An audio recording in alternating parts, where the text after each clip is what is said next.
Alright, and welcome to a brand new video of the Target Individual Program, Target Individual Experience.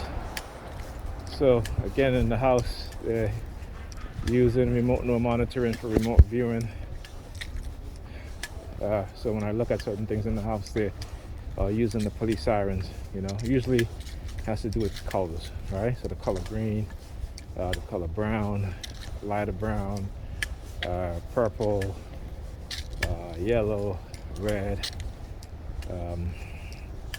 This is what they will primarily use the police sirens on.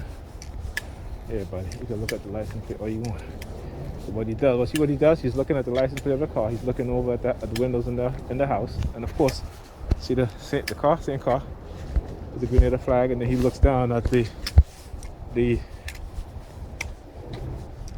ground, the earth, right, the dirt. Understand how they use subliminal. Go ahead. Like I said, not scared. All right, if you want to kill me, go ahead and kill me. I'm not afraid of dying. Because guess what? You kill me, somebody's gonna kill your ass too. And that's the way it's gonna be. As black people, whenever white supremacists kill us for no reason, we gotta retaliate. It's because, and the reason why I say this is because they continue to do it. They continue to keep killing us, and we don't retaliate. And that's the reason why they continue to do it. Okay? That's the reason why they continue to do it. Okay? So, it's because they keep doing it, because they know how we're conditioned.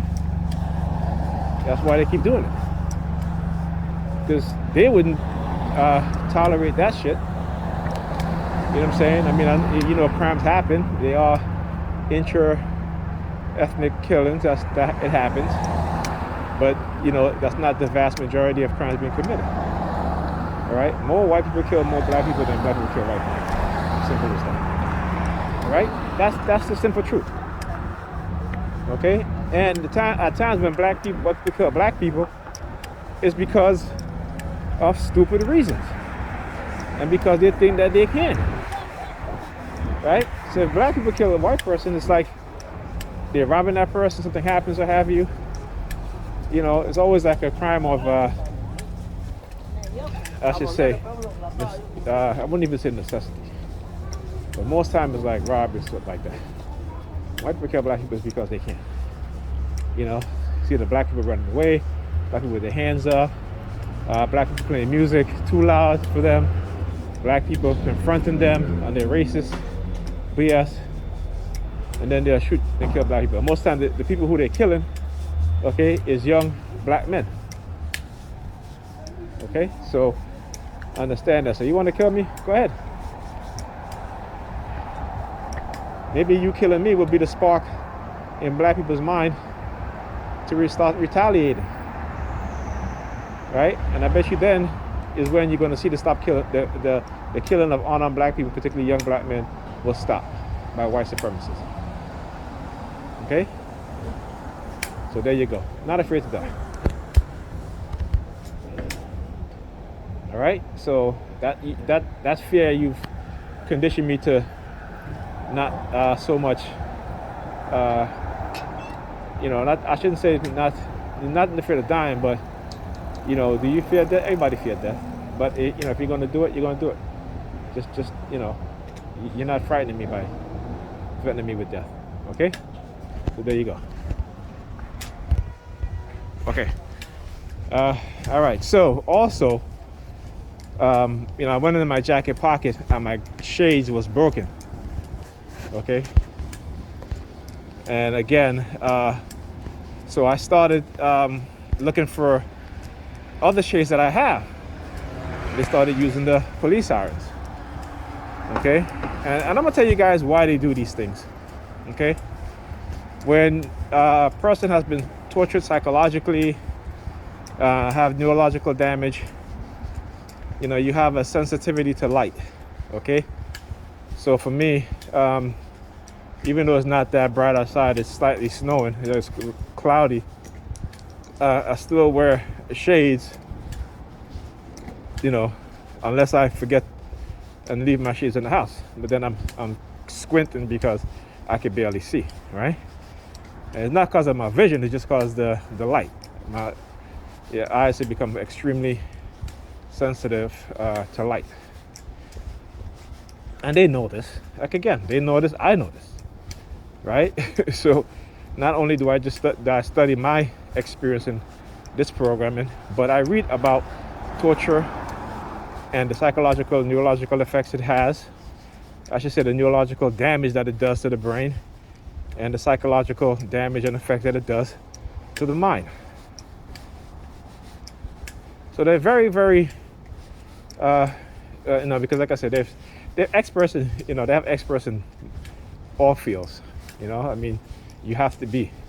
You're the CIA. What do? You study African spiritual system, right? You do it through the universities.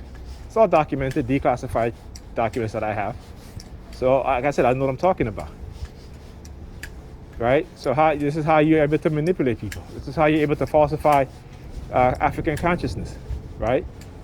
A lot of us don't think that the CIA can create certain cultural aspect for people, for American culture as a whole, but particularly for black people, for white people, for Asian people, right? They have a hand in it. Not to say that they have total influence, but they have a hand. They influence certain aspect of our culture, particularly black culture. And those aspects that they influence are negative culture, the negative things in our culture. Okay? So, again, I'm not an expert in these things because the experts who are experts in these things, particularly black, there's not a lot of them. And they're too afraid to lose, what they have, the little that they have. So they know it's hard. It's a struggle, right? When we speak the truth, they'll attack us. NYPD van rolling down. Never saw that one before. Actually, maybe I have. Just haven't seen them in a long time. Right? So, they have they have a few things to lose. So they don't want to. They're not in the mindset of a Dr. Amos Wilson, a Dr. Francis Quest. They're not in those lines of those people. Dr. Akbar, all these people, right? Psychiatrists, psychologists, sociologists, black sociologists. So we got to understand. I just read, recent statistics, and in terms of psychiatry, psychologists, psychiatrists, black people make up, single digits in the black population. So we're talking about like under 5%, right? So I think they say like 4% of psychiatrists in America are black. Okay, black make up 13% of the population, about 50 million black people, and only 4% are psychiatrists. Okay, when it comes to psychologists, it's a little bit more. I think it's either 6% or 7%. Okay, the vast majority of the psychiatrists and psychologists that we seek out for therapy are white. Okay, and they don't have our best interests at heart. Okay, and when they give us any type of therapy advice, particularly when it comes to raising children, is of the mindset of white people. So they cannot identify the dynamics with black people, black children, interaction with police, all this other stuff. They can't. Okay? So, anyhow, I'll talk to you guys in the next video.